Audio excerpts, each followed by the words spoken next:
যাবে কি না? একজন আমাকে সে একটি আঘাত করলো, সেই আঘাতের বিনিময়ে আঘাত করা ইসলাম আমাকে সেই এখতিয়ার দেয় কি না এ বিষয়ে ইসলাম কি বলে এবং আল্লাহ তাআলা এবং তার হাবিব সাল্লাল্লাহু আলাইহি ওয়াসাল্লাম কি বলে? তো স্পষ্ট কথা হলো সূরা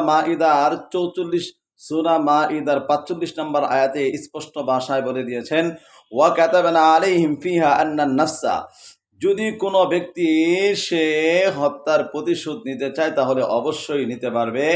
আন্নান নাফসা, জানের বিনিময়ে জান নিবে। কাতাবনা আলাইহিম ফিহা আন্নান নাফসা বিন নাফসি ওয়াল আইনা বিল আইনি ওয়াল উযুনা বিল উযুনি ওয়াস সিন্না বিস সিন্নি ওয়াল জুরুহা কিসাস। আল্লাহ পাক এই আয়াতের মধ্যে স্পষ্ট ভাষায় বলে দিয়েছেন যে তোমার যদি কেউ জান নেয় তুমি তার জান নিবা।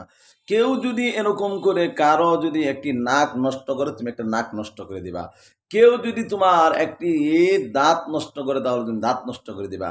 কেউ যদি তোমার একটি কান নষ্ট করে তুমি তার একটি কান নষ্ট করবা। এই এখতিয়ার, এই অধিকার ইসলাম আমাকে আপনাকে দিয়েছেন। তবে হ্যাঁ, সেটা ব্যক্তিগতভাবে নয়, সেটা বিচারের মাধ্যমে, রাষ্ট্রীয় কাঠামোর মাধ্যমে সেটা হবে।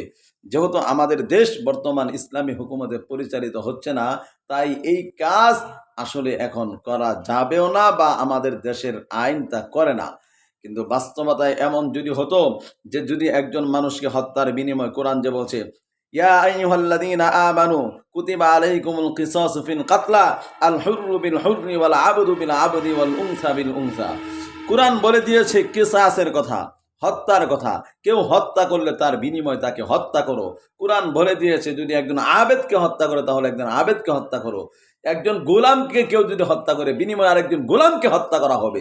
যদি এইভাবে যদি ইসলামের যেই বিধানগুলো সেগুলো যদি পূর্ণরূপে যদি এই বিষয়গুলো বাস্তবায়িত হয় তাহলে দেখবেন কেউ কারো উপর আঘাত করবে না, তুলবে না, ভয়ে তুলবে না। কারণ জান নিলে জান দিতে হবে, নাক নিলে নাক দিতে হবে, কান নিলে কান দিতে হবে, দাঁত নিলে দাঁত দিতে হবে।